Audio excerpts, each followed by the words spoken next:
peristiwa berdarah yang pernah terjadi di Indonesia, yaitu penculikan dan pembunuhan perwira TNI Angkatan Darat di Lubang Buaya, yang dikenal dengan peristiwa G30 SPKI, menambah daftar sejarah bangsa ini yang berdarah-darah.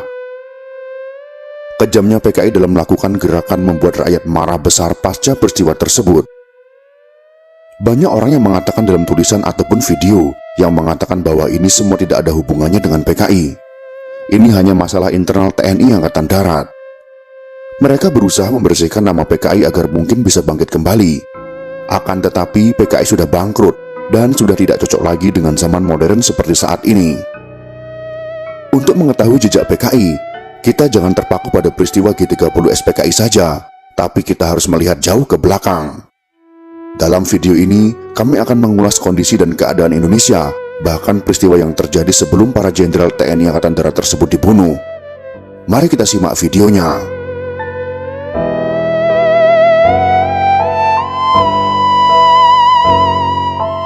Kondisi Indonesia dalam periode tahun 1960-an.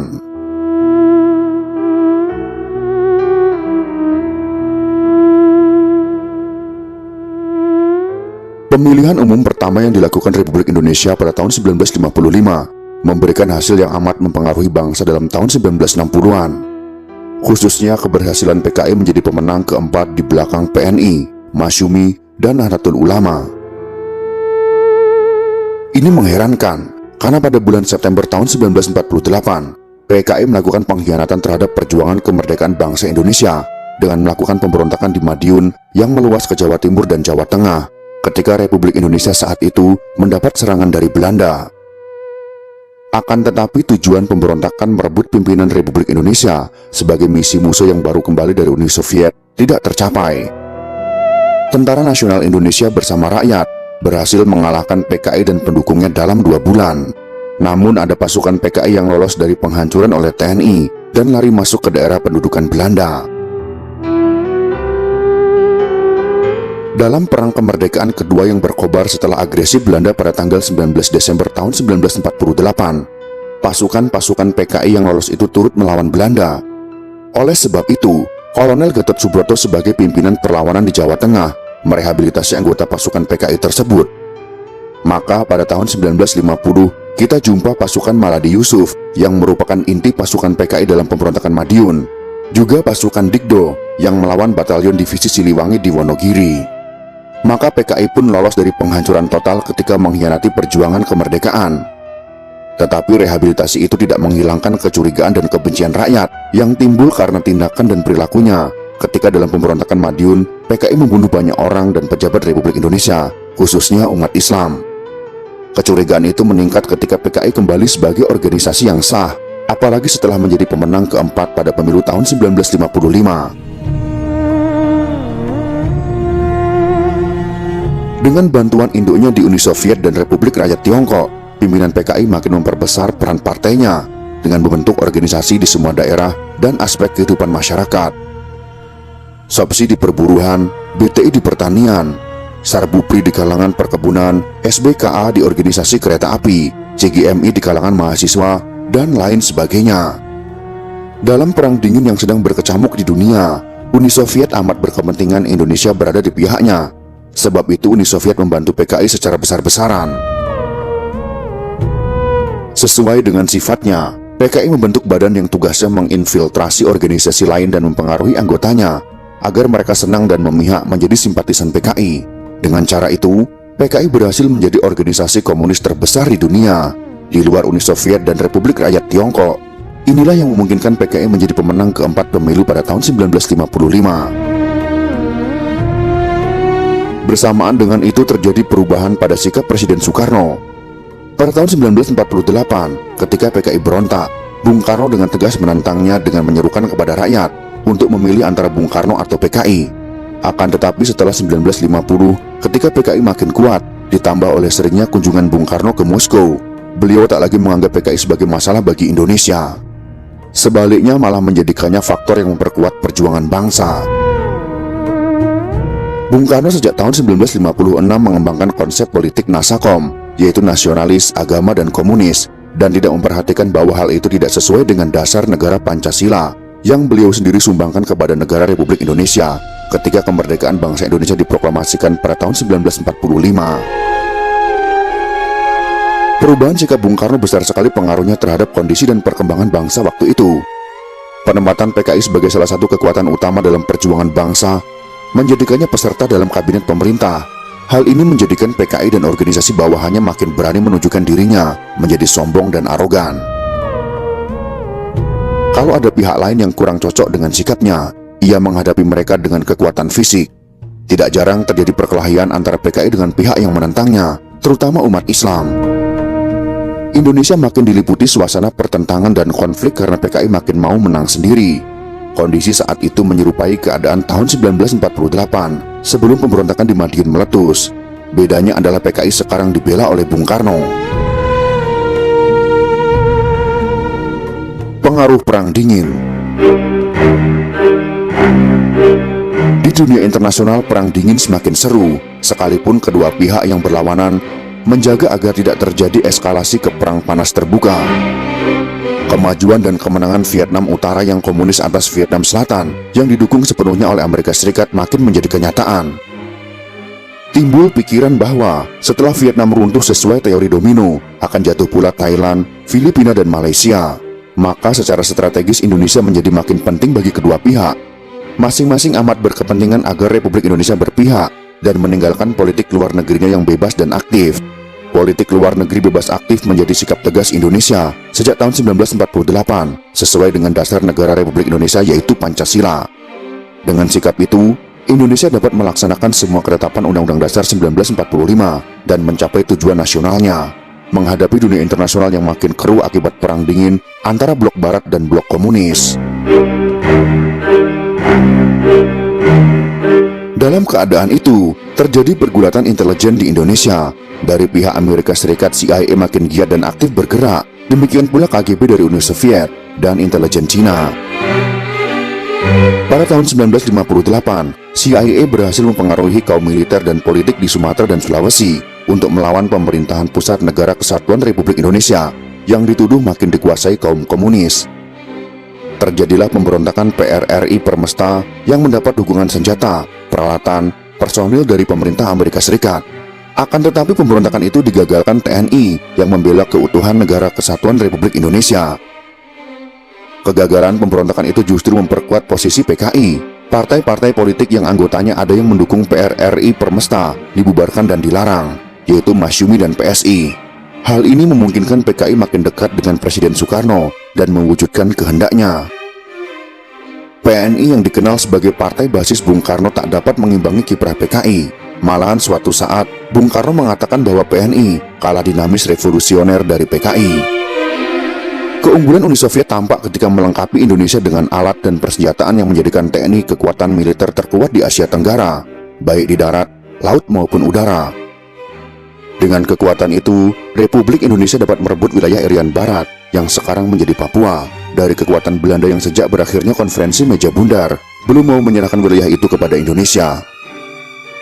Amerika Serikat menyadari kemampuan militer Indonesia yang unggul itu serta dampaknya pada Perang Dingin. Maka sebelum ofensif TNI berlangsung secara penuh, Amerika Serikat memaksa Belanda untuk mengalah agar tidak terjadi pameran keunggulan militer dengan alutsista Uni Soviet. Kondisi politik makin menajam.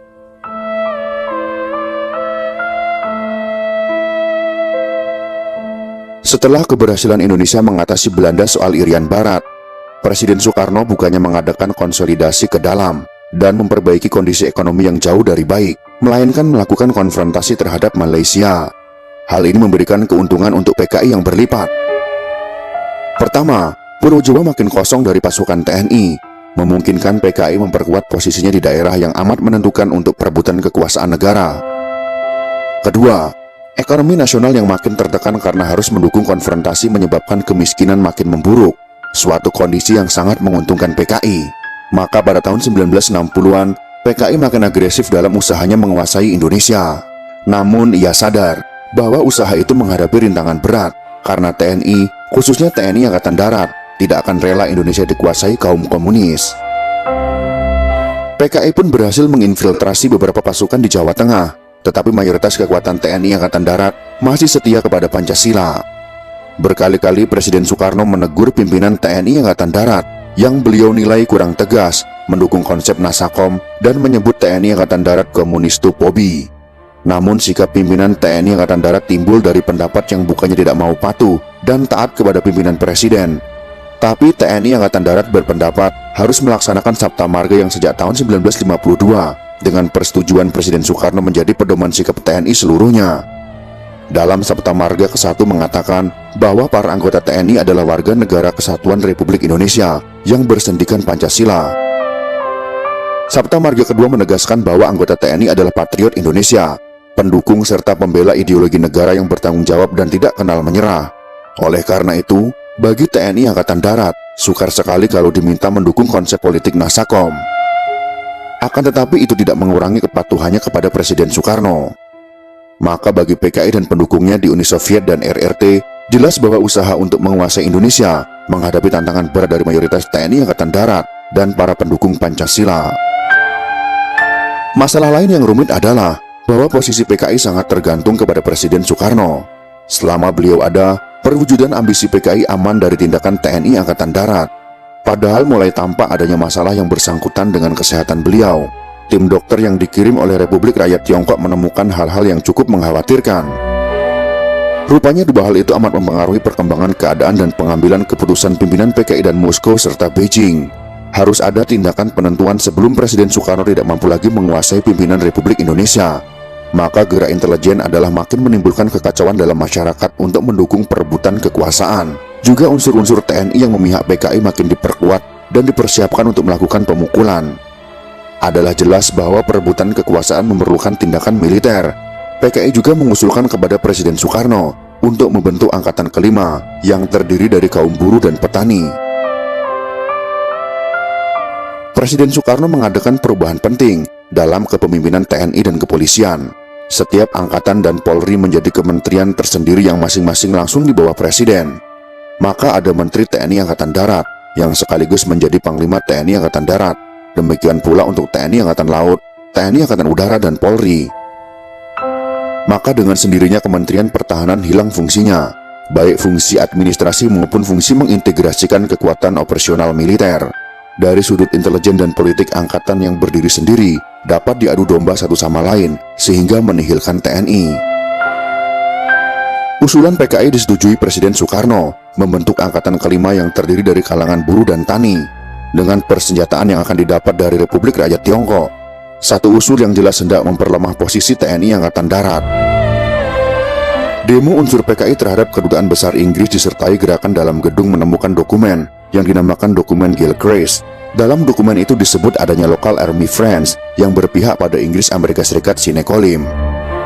Organisasi intelijen BPI yang dipimpin oleh Dr. Subandrio melaporkan kepada Presiden Soekarno bahwa di TNI Angkatan Darat ada Dewan Jenderal yang merencanakan coup d'etat atau perebutan kekuasaan. Pendeknya diciptakan kondisi masyarakat yang memojokkan TNI Angkatan Darat sebagai pihak yang kontra revolusi yang salah.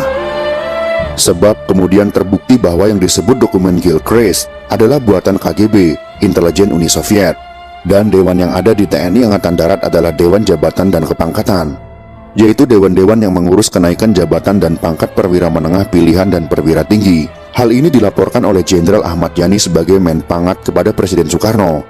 PKI makin marah kepada TNI Angkatan Darat yang menolak adanya Angkatan Kelima.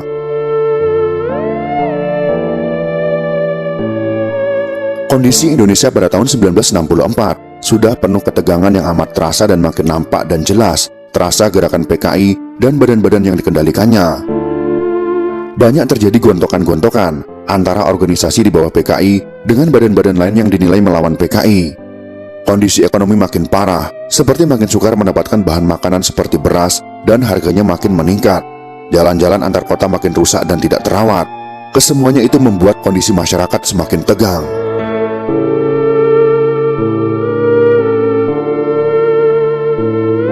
Peristiwa G30 SPKI meletus.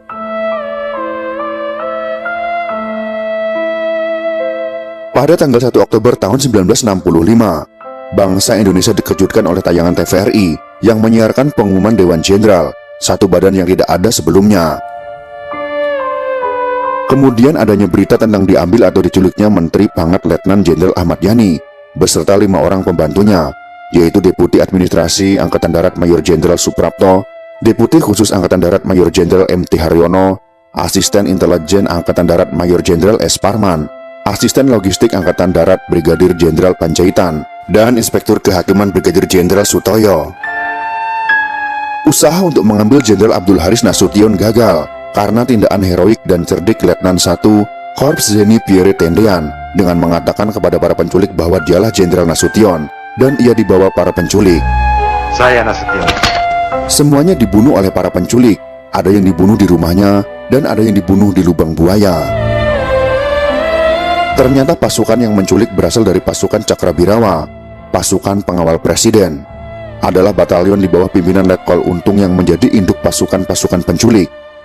Diketahui bahwa Untung sekurang-kurangnya bersimpati dengan PKI dan malahan termasuk unsur TNI yang menjadi garapan Biro Khusus PKI. Gerakan yang dilakukan para Cakrabirawa itu bukan karena perintah pimpinan Resimen Cakrabirawa, tapi adalah karena perintah pihak yang dekat dengan Untung, yaitu Biro Khusus PKI yang dikendalikan pimpinan PKI DN Aidit. Maka dapat disimpulkan bahwa pemicu gerakan 30 September tahun 1965 adalah PKI. G30S bukan masalah internal TNI Angkatan Darat, melainkan usaha pimpinan PKI melikuidasi pimpinan TNI Angkatan Darat dalam agenda merebut kekuasaan atas Negara Kesatuan Republik Indonesia. Dalam usaha itu, digunakan unsur-unsur TNI Angkatan Darat yang dipimpin perwira yang berpihak kepada PKI.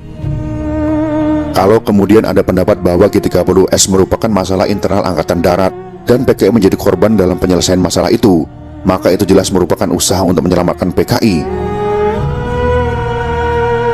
Kalau kemudian ada pendapat bahwa G30S merupakan masalah internal Angkatan Darat dan PKI menjadi korban dalam penyelesaian itu, maka itu jelas merupakan usaha untuk menyelamatkan PKI agar dapat bangkit kembali.